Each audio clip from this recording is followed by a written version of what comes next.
네, 여러분 안녕하십니까. 반갑습니다. 내 후배가 내 참 사랑하는 후배인데 인터넷 이 설교를 듣고 나더니 우리 선배님 설교는 말씀은 생명이 있고 피가 있고 말하자면 영이 있습니다. 그래서 내가 좀 기분이 참 좋대요. 그래, 나는 정말 메시지가 생명이 있기를 바라고 피가 있기를 바라고 또 능력이 있기를 바라고 성령이 불타고 복의 피가 흐르기를 바라는 것이 나의 바람일 때 그런 고백을 했습니다. 지난번에 여러분 말씀드린 제목은 보혈합보, 보험해가지고 또 사업에서 경제적인 확보, 건강 확보 다 좋지만은 여러분, 그리스도가 나를 위하여 보배 피를 흘리셨네. 그 보배 피를 먼저 우선적으로 확보해서 보혈의 그 피의 근본적인 신앙이 거기 뿌리에서 보혈의 신앙이 동기된 신앙, 그런 신앙을 참 여러분 소유하시기를 먼저 주 예수 이름으로 축원합니다. 보혈의 은총이 동기된 신앙, 이 진정한 신앙이에요. 사실 여러분 그 피오리탄 청교도의 신앙이 뭡니까? 그들은 그 새로운 그 영토에 청교도들이 건너가서 그들의 모토가 무엇입니까?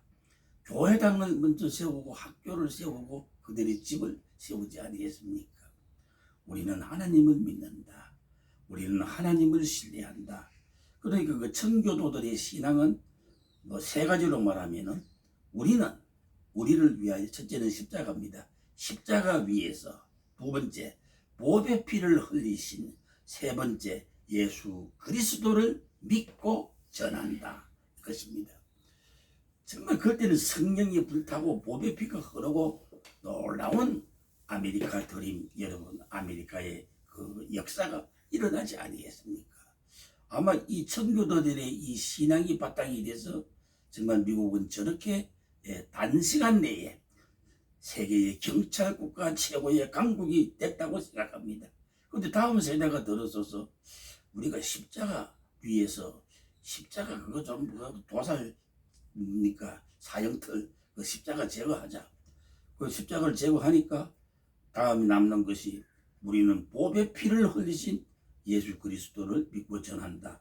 그래도 보배 피가 있어서 생명은 있고 살아 있었습니다. 십자가는 날아갔지만 보배 피, 우리는 이 보배 피를 흘리신 예수 그리스도를 믿고 전한다. 그리고 또 다음 세대가 들어서서 뭐 합니까? 그 도살장 복음인데 도살장 얘기인데 그 피를 제거합시다. 그래가지고 보배 피까지 제거했습니다.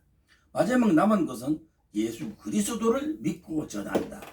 예수 그리스도가 남아 있습니다. 그래도 명맥이 유지되었습니다.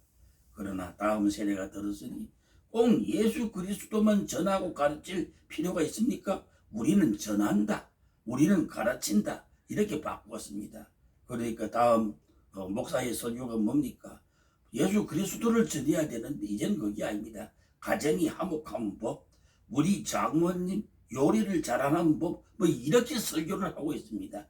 사랑하는 여러분, 정말로 우리는 십자가 위에 보배 피를 흘리신 예수 그리스도를 믿고 전한다. 이 청교도적인 신앙을 우리는 정말로 끝까지 주님 오시는 날까지 유지해야 됩니다. 십자가, 보혈, 예수 그리스도 이것이 지금 자꾸만 사라지고 있습니다. 약화되고 있습니다. 그러니 교회가 문을 닫고 복음이 여러분 약화되지 않습니까? 사랑하는 여러분, 이것이 바로 말세 현상입니다. 오늘 저는 그런 내용에서 지난번에 말씀을 드렸고 오늘은 누가복음 16장 19절에서 말씀을 드리겠습니다. 이 이야기는 참으로 유명한 이야기입니다. 예수가 하나님이요 예수가 그리스도고 그분 아니면 누가 이런 이야기를 할 수가 있겠습니까? 어느 작가가, 어느 소설가가, 어느 시인이 정말 누가복음 16장 부자와 나사로 이야기. 여기에서 저는 제목을 정했습니다. 누가 더 좋을까? 누가 더 좋겠는가? 이 말씀을 듣는 여러분은 가능한 동가혹전이라고 같은 값이면 다홍치말하고 좋은 편을 택하여 좋은 세상 살다가 더 좋은 세상 하나님의 나라로 이민 가시기를 바라면서 누가 더 좋을까? 오늘 이 성경에 보면은 누가복음 16장 19절에 보면은 이런 말씀이 있습니다. 자, 한 부자가 있어 자색옷과 고운 베옷을 입고 날마다 호화로이 연락하는데, 한 부자입니다. 구원 얻지 못한 사람은 이름조차 없습니다. 그저 한 부자 이렇게 말하고 있습니다. 그리고 반대로 대문 앞에 누워있는 거지 나사로가 있는데, 그는 거지지만은 그런 구원받은 사람이기 때문에 나사로, 하나님의 살아가는 자라는 그런 나사로 이름이 있습니다. 비록 부자의 대문 앞에 앉아있지만은, 부자의 대문 앞에 앉지도 못하고 누워있지만은, 그러나 그는 아브라함의 품에 들어갔다고 말하고 그의 이름은 나사로라고 말합니다. 이 두 사람 중에 여러분 누가 더 좋을까? 두 가지로 비교해 보겠습니다. 금생에서 누가 더 좋을까? 후생에서 누가 더 좋을까? 이런 것을 생각하면서 금생에서 한번 비교해 봅시다. 죽기 전, 죽은 후. 사람은 무덤 저 건너편까지 관뚜껑을 닫을 때까지 우리는 생각을 해야 됩니다. 지금 현실에 무슨 성공, 잘 먹고 잘 살고 그것이 문제가 아니라 죽은 그 후에, 죽음 그 이후에를 생각해야 됩니다. 금생에서 한번 비교를 해 보십시다. 부자는 여기 성경대로 부자, 나사로는 거지, 비교가 안 되지요. 부자는 큰 집에, 나사로는 성냥갑만한 집도 없습니다. 여기 부자는 이름은 없지만 형제가 5이 있습니다. 그러나 나사로는 외로이 대문 앞에 누워있는 형제가 없습니다. 장례식도 부자는 얼마나 거창한 장례식을 했겠습니까? 한국적으로 말하면 좌청룡 무백호하여 풍수지리로 살리면서 만장을 들고 오고 많은 조문객들이 물고 불고 따라오면서, 그러나 그 화려한 장례식이 지옥 가는 하나의 예식이 될 줄을 누가 알았겠습니까? 그러나 나사로는 장례를 치렀다는 말이 없습니다. 죽어 천사들에게 받들려 이렇게 말했습니다. 아마 나사로의 장례식은 하나님이 보내신 천사가 주례를 한 것 같, 집례를 한 것 같습니다. 부자는 잘 살았습니다. 날마다, 하루 이틀 만에 한 게 아니고 한 열흘 만에 한 것도 아니고 날마다, 다음에 적당하게 한 것도 아니고 호화로이 잔치를 하는데, 그리고 나사로는 날마다 구걸, 날마다 고생. 왜? 개들이 막 헌대를 와서 핥고 있기 때문에. 부자는 또 건강한 사람입니다. 그러나 나사로는 헌대를 앓으며 여러분 남의 부잣집 대문 앞에 누워 있습니다. 부자는 음식도 그야말로 진수성찬입니다. 그러나 여러분 나사로는 부스러기를 먹습니다. 누가 더 좋을까요? 어린 아이한테 물어봐도 여기 답이 나올 것입니다. 금생에서의 이야기입니다. 여기 보니까 옷도 그렇습니다. 나사로는 누더기 옷을 입고 살지만은, 여기 부자는 자색 옷, 그리고 고운 베옷. 자색 옷은 옛날에 관직이 있는 사람만 입고, 고운 베옷은 여러분 비단 옷을 말하는데 부자들이 입는 것입니다. 거기다가 나사로는 큰 무더기를 걸치고, 아마 무더기도 때로는 없이 때로는 알몸으로 누워 있을 수도 있습니다. 그래서 이 부자는 또 개까지 키우는 것입니다. 요새는 개판 세상 아닙니까 여러분? 그러나 어떤 소설가의 말처럼 개는 아이를 대신할 수 없습니다. 지금 우리 대한민국의 개 때문에 얼마나 많은 경제가 소비되고 낭비되고 있습니까? 개 때문에. 그야말로 개판이 됩니다. 그러나 여러분 아실 것은 개는 개입니다. 사람은 사람입니다. 이 부자는 개를 키우는데 그 개가 착한 일을 하는 게 아닙니다. 어떤 착한 개는 음식을 물어다가 가난한 거지에게 갖다 줍디다마는, 이 부잣집의 개는 주인 닮아가지고 악해서 나 잘 먹고 있으면서 이 거지의 헌대를 피를 핥아먹고 여기 있습니다. 개까지 악합니다. 주인 닮아서 헌대를 핥더라. 고통을 주는 개들, 애완견이 아닙니다. 정말로 여러분 비교가 안 될 정도로 호화로이 잔치하고 쾌락하고 향락하나 대문 앞에 있는 나사로는 날마다 굶고 앓고 헌대를 앓으며 고생합니다. 이 부자는 호화로이 살면서도 대문 밖을 모르는 사람입니다. 많은 사람들이 에고이스트가 되어서 자기만 합니다. 자기만 기쁘고 자기만 쾌락하고 자기만 배부르고 만족하면은 그야말로 종배가 부르면 여러분 양반배가 부르면은 종배까지 부른 줄로 알고 있는 그런 것입니다. 바로 이 부자 영감이 그렇습니다. 대문 밖에 저 불쌍하고 가련한 나사로를 관심도 없습니다. 때로는 대문 밖을 한번 봐야 됩니다.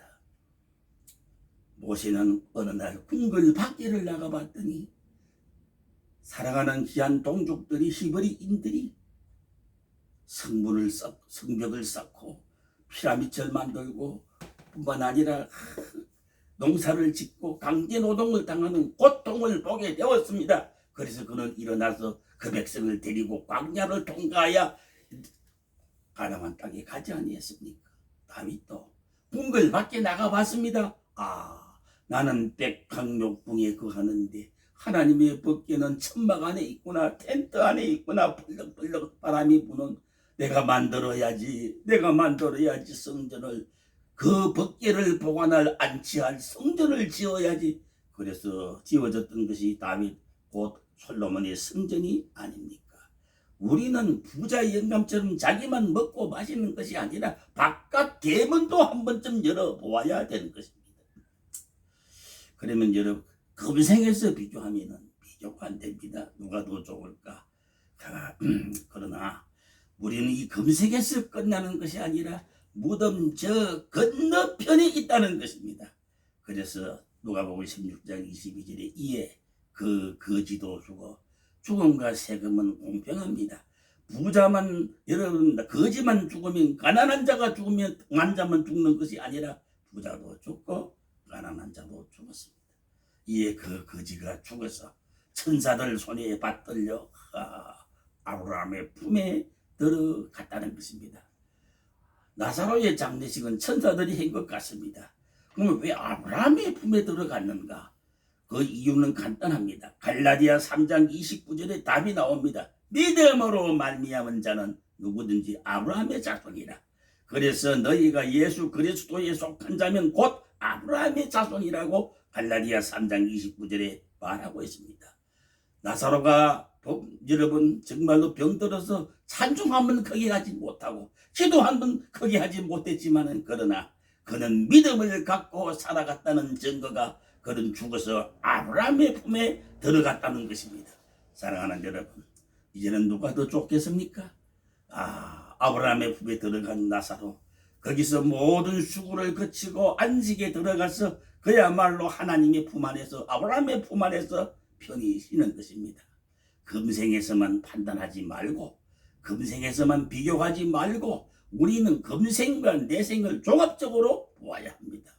야고보 5장 1절에 말합니다. 부자들에게 말합니다.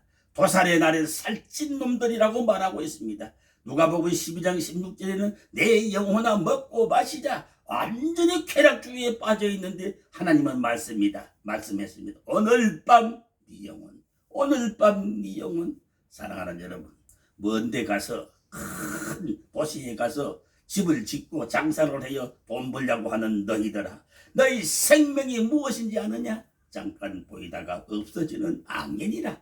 그러니 주님의 뜻이면 이것도 하고 저것도 하고 이렇게 너희들은 말하라고 합니다. 오늘 밤 네 영혼, 여러분 이 말씀을 생각해야 됩니다. 그러면서 이 어리석은 자여, 오늘 밤 네 영혼 데려가면 그것이 누구 것이 되겠느냐? 사랑하는 여러분, 너희는 내일 일을 찬양하지 마라. 너희는 내일 일을 알지 못하는 것이다. 사도행전 12장에 보면 그날 밤에 그 교만하던 헤롯을 하나님이 충이 먹여서 죽어지게 하지 아니했습니까? 그날 밤을 생각해야 됩니다. 호랑이 타고 가는 사람을 부러워할 필요가 없습니다. 내리는 순간에 그의 생명은 끝나는 것입니다. 그들 먹거리는 무정자들 이 땅에 많습니다. 헤롯을 생각해야 됩니다. 헤롯, 오늘 밤 네 영혼을, 오늘 밤 네 영혼을 사랑하는 여러분, 중요한 사실은 이제 오늘 누가 더 좋은가? 나사로와 부자를 비교하였습니다. 여러분, 정말로 부자와 나사로를 비교할 때 영육간에 나사로는 이 땅에서 육신적으로는 약하고 여러분 정말로 힘들었지만은 그러나 사후에 그는 무덤 저 건너편에 아브라함의 품에 들어갔습니다. 여러분 정말로 좀 더 좋은 편을 택하세요. 아름답게 살다가 더 아름다운 나라로, 빛에 살다가 더 광명한 빛의 나라로 가는 여러분들 되시기를 주 예수 이름으로 축원합니다. 아멘. 하나님, 더 좋은 편을 택하는 귀한 사람들 다 되게 해 주옵소서. 예수 그리스도 이름으로 기도하옵나이다. 아멘.